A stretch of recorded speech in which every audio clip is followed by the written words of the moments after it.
Hello అండి. ఈనాటి మన ఎక్స్‌ప్లెయినర్‌కి స్వాగతం. ఈరోజు మనం మహారాష్ట్రలో ముఖ్యంగా కార్పొరేట్ వర్గాల్లో పెద్ద హాట్ టాపిక్‌గా మారిన టీసీఎస్ నాసిక్ మత మార్పిడి ఆరోపణల కేసు గురించి మాట్లాడుకోబోతున్నాం. అసలు ఈ కేసులో ప్రధాన నిందితురాలుగా చెప్తున్న నిధా ఖాన్ అరెస్ట్ వెనక ఏం జరిగింది?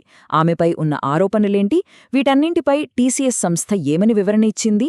లాంటి విషయాలను ఎలాంటి ఫిల్టర్స్ లేకుండా ఉన్నది ఉన్నట్లుగా నిష్పాక్షికంగా విశ్లేషిద్దాం. సరే, లేట్ చేయకుండా ఈ ఇష్యూలోకి డైవ్ చేద్దాం.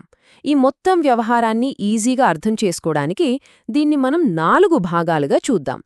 ముందుగా నిదా ఖాన్ అరెస్ట్ ఎలా జరిగింది, ఆ తర్వాత అసలు ఆమెపై ఉన్న ఆరోపణలేంటి, దీనిపై టీసీఎస్ ఒఫీషియల్ వర్జన్ ఏంటి, అండ్ ఫైనలీ నెక్స్ట్ ఏం జరగబోతోంది. సో ముందుగా మొదటి పాయింట్, నిదా ఖాన్ అరెస్ట్ ఎలా జరిగిందని బ్యాక్గ్రౌండ్ చూద్దాం.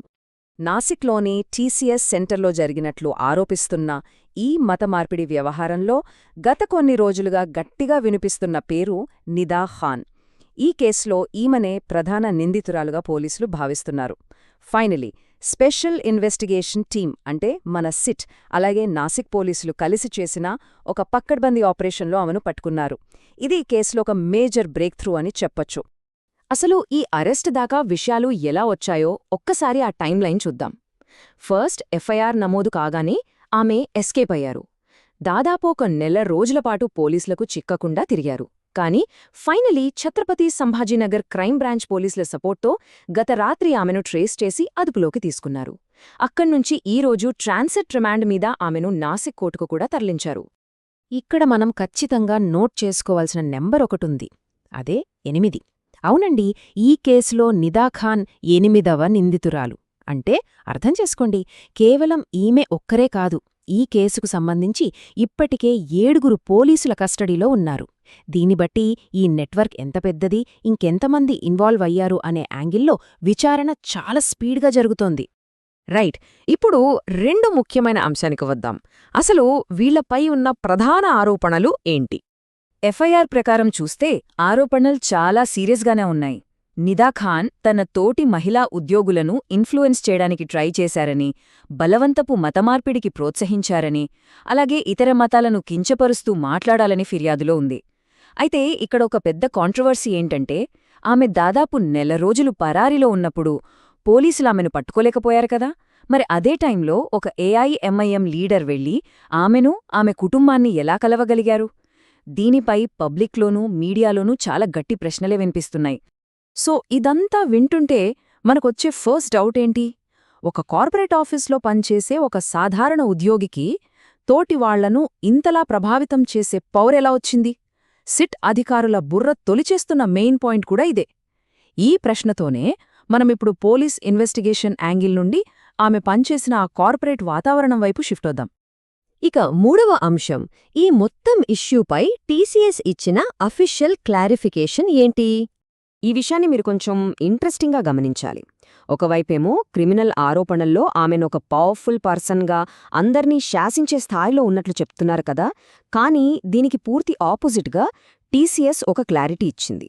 వారి రికార్డ్స్ ప్రకారం నిదా ఖాన్ కేవలం బీపీఓ విభాగంలో ఒక ప్రాసెస్ అసోసియేట్ మాత్రమే. అంటే ఆమెకు రిక్రూట్మెంట్ చేసే పవర్ కానీ, ఆఫీసులో ఎవరి సమస్యలైనా పరిష్కరించే అథారిటీ కానీ ఏమాత్రం లేదని కంపెనీ చాలా క్లియర్గా చెప్పేసింది. అంతేకాదు, టీసీఎస్ ఇంకొన్ని విషయాలు కూడా కుండబద్దలు కొట్టినట్లు చెప్పింది. సాధారణంగా ఇలాంటి పెద్ద కంపెనీల్లో పోష్ కమిటీలు, ఎథిక్స్ ఛానల్స్ ఉంటాయి కదా, వాటిలో ఎప్పుడూ కూడా ఈ వ్యవహారంపై ఎలాంటి కంప్లైంట్స్ రాలేదని సంస్థ అంటోంది.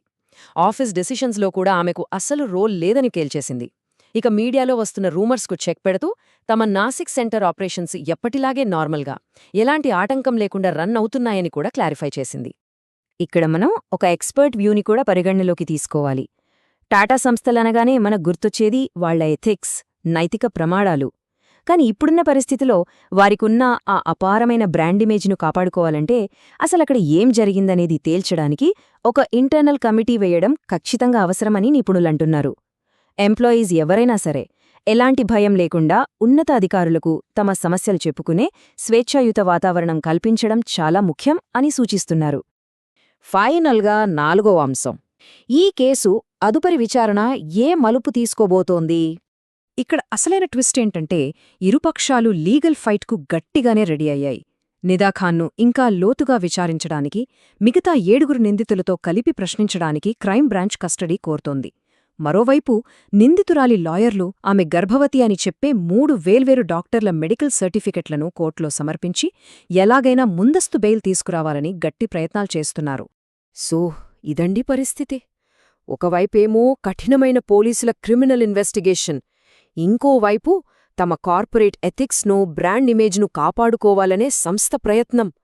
రాబోయే రోజుల్లో సిట్ విచారణ ఇంకా లోతుగా జరిగే కొద్దీ ఈ criminal investigation and corporate culture మధ్య ఇంకెన్ని సరికొత్త వాస్తవాలు బయటపడతాయో చూడాలే.